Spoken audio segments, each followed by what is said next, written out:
Caroline Muscat gehört dazu. Sie ist Journalistin in Malta und sie hat die Arbeit der ermordeten Daphne Galizia, die 2018 mit der Goldenen Victoria posthum geehrt wurde, nahtlos fortgesetzt. Caroline Muscat ist Gründerin und Chefredakteur des investigativen Newsportals The Shift News in Malta. Und sie hat diese Plattform gegründet, um sicherzustellen, dass die Geschichten, deretwillen Daphne Galizia ermordet wurde, nicht unterdrückt werden. Wir freuen uns außerordentlich, dass Caroline Muscat heute bei uns ist und uns berichten kann von der aktuellen Situation in Malta, unter der sie arbeitet, und wollen Sie ganz herzlich begrüßen. It's a great pleasure to have you with us, Caroline Muscat. Please come and join me on stage. Thank you very much for being here, and we're looking forward to your keynote. Thank you.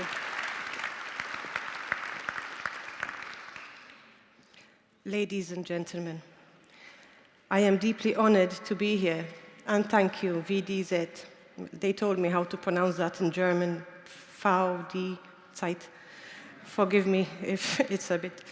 Thank you also, Reporters Without Borders. Definitely not a name I'm going to try and pronounce in German, but we are very grateful for the opportunity to be here and to be able to address you.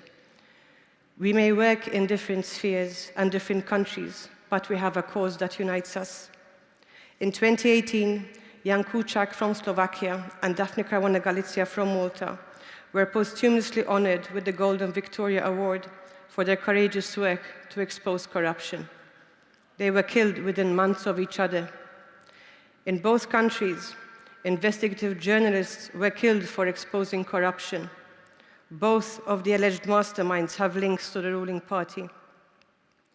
And before they were killed, both countries had warning signals about deterioration of press freedom and the safety of journalists. The comparisons end there. In Slovakia, there have been prosecutions and convictions. In Malta, while people have been arraigned, no trials have yet commenced. There's been no convictions. There's no justice. Those in power linked to Daphne Caruana Galizia's assassination remain free. Daphne's death by a car bomb on 16 October 2017 followed a 30-year campaign to isolate her and dehumanize her. That campaign continued after her death. For 2 years after her assassination, the party and government made every effort possible to wipe out her memory. They tried to kill her legacy. A protest memorial set up in her memory by citizens before the law courts in the country's capital was wiped out every single night on orders of the Justice Minister. The courts in Malta found this to be a breach of fundamental human rights, yet this bore no consequence. He remains a member of government.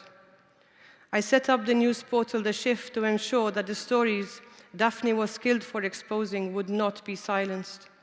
For the last 4 years, we have continued to work on the investigation she was not allowed to finish. Yet every day is a struggle to survive. We are isolated, harassed, hid by lawsuits, and threatened by slaps, ignored by those in power. This should not be our reality. The attacks carried out on journalists highlight the effects of the increasing global threats against journalists within the EU's borders. Yet the struggle is a sign that the free press is not silenced, even in times of crisis. It only becomes more decisive as a community. We finally have the results of a public inquiry into the assassination of Daphne Caruana Galizia, a world first, thanks to the efforts of her family and the support of European institutions. That inquiry concluded the state was responsible for creating the climate of impunity that enabled her death. It held the cabinet collectively responsible. Yet they continue to govern. They continue to use the power of incumbency, their control over the media, to ensure they are never held accountable. The public inquiry showed how dangerous it is to leave journalists isolated and power in EU member states unchecked.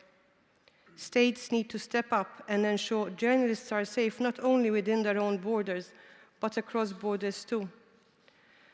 The public inquiry, as Daphne's son said, was a groundbreaking confirmation of the role political propaganda played in her death.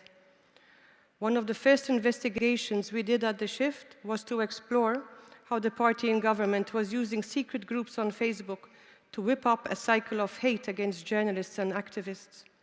We showed how these groups, administered by people working in the Justice Ministry and the Education Ministry, had celebrated her death and then shifted to targeting other dissidents. The best tools we have to fight back are our investigative skills, our power to publish. We have fought back every threat, every harassment by exposing the truth. Yet the government dominates media ownership and controls the state broadcaster and, by extension, press coverage itself. It has unleashed a social media environment in which critics are framed as enemies of the state. Is this what we should be facing in an EU member state? The situation in the EU has deteriorated since Jan Kuciak and Daphne Caruana Galizia were brutally murdered. 2 more journalists in Netherlands and in Greece have been killed, so the pace of change needs to be stepped up. The EU recommendation on safety and the promised Media Freedom Act are positive moves, but change is not being implemented fast enough. And in our own fight for truth and justice, we need to take a good hard look in the mirror, as we often get lost in definitions of who is a journalist and whether an individual should be protected, as in the case of Julian Assange. We get lost in boundaries that are political without any effort to tear them down and put the individual and the public interest first. The case of Can Dündar and so many others who remain jailed in Turkey demand our attention and support. It is our duty to define these boundaries and limitations.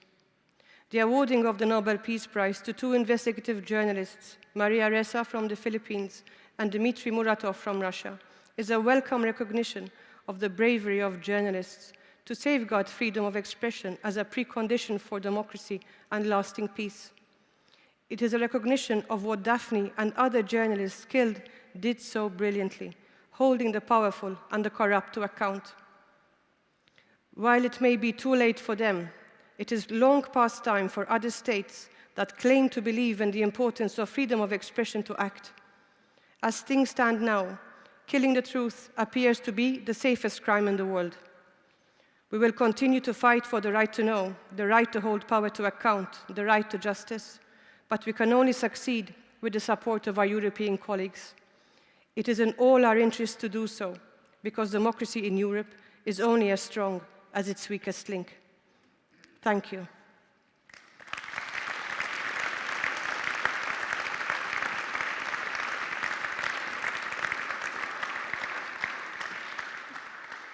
Thank you so much, Caroline, for your touching speech. I'd like to put some questions, if you don't mind. Yes, you said that you and your colleagues are isolated, harassed, hit by lawsuits, you said, and threatened. So in my eyes, your courageousness seems outstanding after what had happened to Daphne.